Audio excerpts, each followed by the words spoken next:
Hello everyone, AmyR here with Prairie Paper and Ink, and making a very interactive, quirky sort of a card today. I had a lot of questions from everyone when I got the Fawn glow-in-the-dark embossing powder. People were asking how it compares to the WOW glow-in-the-dark embossing powder that I've used in previous videos that I've had for some time. And when I first started playing around here, I actually was just experimenting, but thankfully I thought to turn my camera on before I started. So I'm using the Studio Katia SPIN-TASTIC stamp set. And I stamped the first image with just clear embossing ink, and then realized I should probably stamp them in white, most likely, because either of these powders, when they're melted, they're not opaque. They're very typical glow-in-the-dark, kind of see-through with that little bit of a yellow tint. So I stamped it a second time with white pigment ink, and then I coated the first set with WOW's glow-in-the-dark embossing powder, and then melted it with my heat tool. And I was right, I liked it better with the white pigment ink since I was stamping it here on color cardstock. I'm using Simon's AUDREY blue. So I did that for the first images, and then the second ones I did the exact same thing. I'm going to stamp the other little spinner image. I don't know why I stamped with the clear ink, but I was like, you never know, maybe I'll do some coloring and make it pop or whatever. And then stamped it a second time with the white pigment ink, and then this time I used Fawn's glow-in-the-dark embossing powder. I honestly wasn't expecting to see much of a difference. I'll give it away right off the bat. There isn't. They're very similar, so it's whatever is, whatever you've got or whatever is available to you. Either one of these embossing powders works great. People were asking, like, does one glow better? They honestly work the exact same in the end. Yeah, so I melted them with my heat tool. And then, as with anything that kind of glows in the dark, to get the best results, hold them under a light for a bit, let out like a really bright light to let them kind of absorb that. And then I took them into my bathroom and shut the door because I have no windows in there, and you can see the result here. And the only reason why the one on the left is a little brighter is because it was closer under the light. I've fiddled with these a few times. They're the exact same. It's really difficult to try and get pictures and whatnot of things when it's in the dark, but these glow amazing. They're super fun. So I die cut the ones that I had stamped in the white pigment ink and heat embossed. And then I used the coordinating wafer die set to die cut both of these. And I just ran them through my little sidekick machine so I could get both of them die cut. And since they were both just on color cardstock and looking a little bland, I wanted to add some color to them. So I have a bunch of these Nuvo Aqua Flow pens. They're kind of just watercolor pens. I don't use them very often. They're just not something I reach for. But I grabbed those, and I also grabbed the clear glitter one, which I use frequently. I love that one. The Aqua Flow pens are not glittery at all. They're just color. So you can kind of paint it on just like any other, like the Zig Clean color, etc. And they come in packs of 3 different colors. So I just painted the color onto different areas. On this first one, I just used one of this blue color. This is the Azure blue. Kind of painted that on.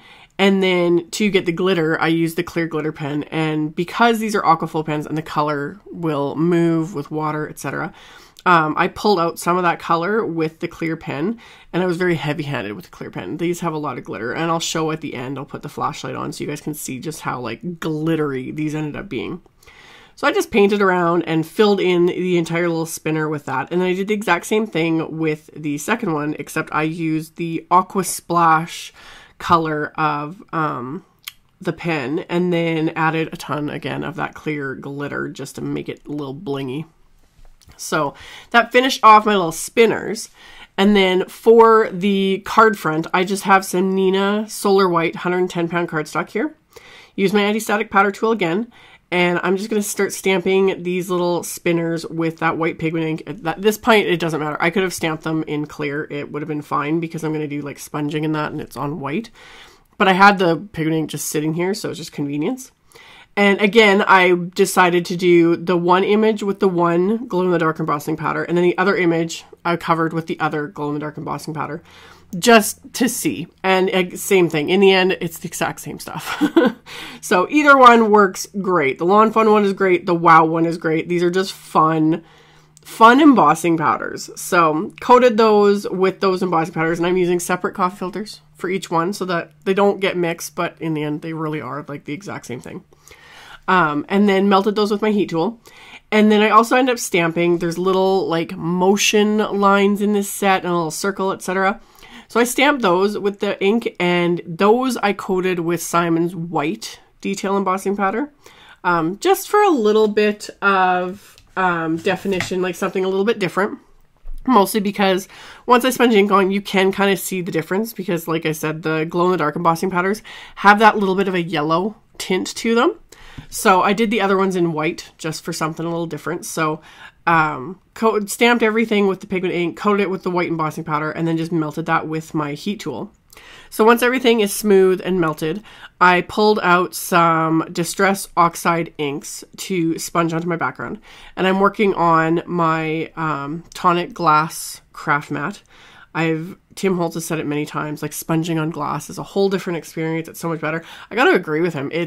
I don't know, it's funny how glass is a very different surface when sponging inks than it is sponging it from a craft sheet. It's very hard to explain, but you definitely do get a smoother blend. I don't know, it's the way the glass kind of holds the ink when you pull it from the glass onto the cardstock. So, and that's what I did. I started off the cardstock just on the glass mat, and then would kind of pull the color in, because I'm working at being a little bit lighter handed and doing softer blends. Those definitely take more practice than just doing the heavy hand that I usually do, because, you know, if you just cover the whole thing, you don't have to worry about it too much.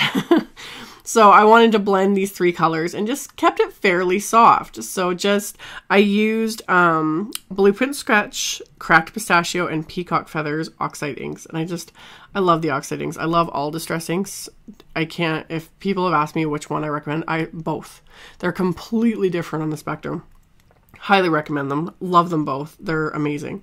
So I just sponged the inks onto the background, and then I was using some scrap paper here to keep my fingerprints from marking this up, and pulled all that color in, kind of left the center just a little bit softer and in different areas. Then I cleaned off my glass mat. Then I took the nozzle out of my Distress sprayer, and I just flicked that against my finger so I got a finer splatter, and splattered the water on this background, and then let it sit for 30 seconds or so, roughly. Just let that sit and kind of activate those inks again. And then I picked that up with a piece of paper towel. So then I've got a fun little, bit of splatter going on that background as well. So I had done that. And then I had stamped and heat embossed sentiments while the camera was off. And then I went through my stash and I found a very small circle die. And this was actually just from a Bubble Over with Joy Die-Namics set from MFT. I needed a really small circle. You could use a punch. You could hand cut it really, because no one's going to see that part. But I just needed a really small circle, and I'm going to use the My Favorite Things spin and slide discs. Those are those little white discs there on the left of the screen. And that's what I'm going to use to make these spin. You can use the little cardstock washers, or there's a die that comes with the SPIN-TASTIC set. And it cuts little cardstock washers, and you can stack those together and create your spinner that way. That works perfectly as well. But I've got these spin and slide discs, so I thought that would make these spin, and it would just be simple. So that's what I did. So I die cut the two circles. Like I said, you could punch this, you could cut it by hand, like whatever works. You just need two circles that are smaller than the cardstock circles that I have here on the right, and those were cut with the circle die that comes in the SPIN-TASTIC set. So I just needed a circle that was smaller than that, but bigger than those little spin and slide discs. So now I have my two little cardstock circles, and I'm going to adhere the spin and slide disc to those. And I just use little tiny dots of multi-medium matte adhesive and press those into place. And then I'm going to set those aside and let them dry.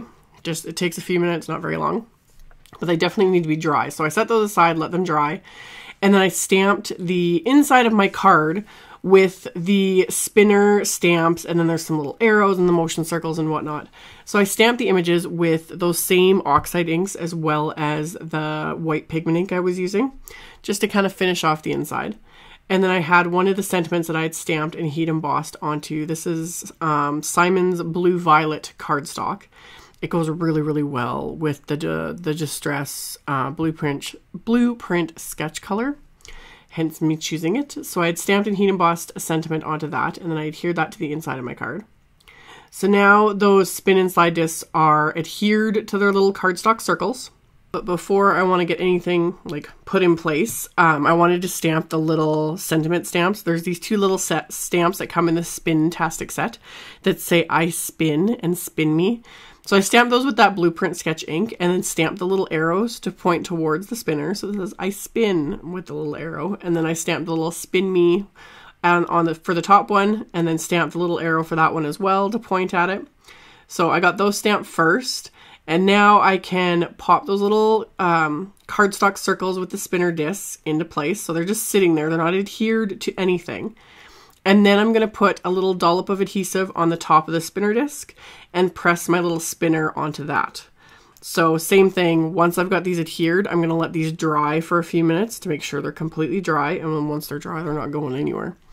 So get those completely adhered and then let them dry. And then the other sentiment that I had stamped and heat embossed on the blue violet cardstock, I trimmed down with my paper trimmer and then just trimmed it at an angle as well, just for a little something. And I'm going to adhere that into place with some foam tape from Simon, just their Big Mama foam tape roll that I really like, that's thinner than, you know, our standard foam tape. So I put a strip of that on the back of the sentiment and then just made sure to adhere it where it wouldn't get in the way of these little spinners. So I'm going to adhere that into place.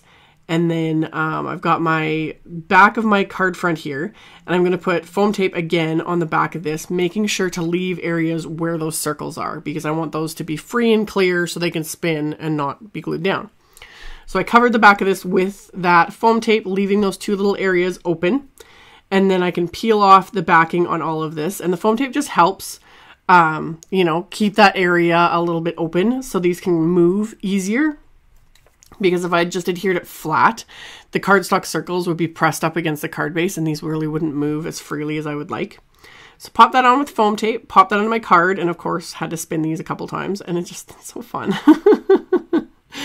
So after I did that, I had to add a few more embellishments, of course.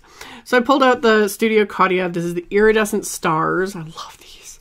Pulled out a bunch of those, as well as some sparkling crystals, and just kind of sprinkled those rather liberally on my background. Again, keeping them kind of clear of where the little spinners were or where your fingers would go to spin them so that you're not like running those against the little embellishments. And then I'm going to adhere these into place with more of that multi-medium matte adhesive, and that is going to finish off this card. So I hope that made sense on how I put everything together. So I have this really fun glow-in-the-dark, sparkling, spinning card. I think this would keep just about anyone amused for a decent amount of time. So now you can see that sparkle on those spinners from that Aqua pen that I just love. And then yeah, these spin and they also glow in the dark. So I would add a note too to say, hey, this glows in the dark, as you can see here. So that's it from me for the moment. As always, there will be a link below the video to my blog post with a link to all of the supplies used. You can check that out below. Thank you all so much for watching and commenting and thumbs upping and all the support. I really appreciate it. And I will see you all very soon in the next video. Bye.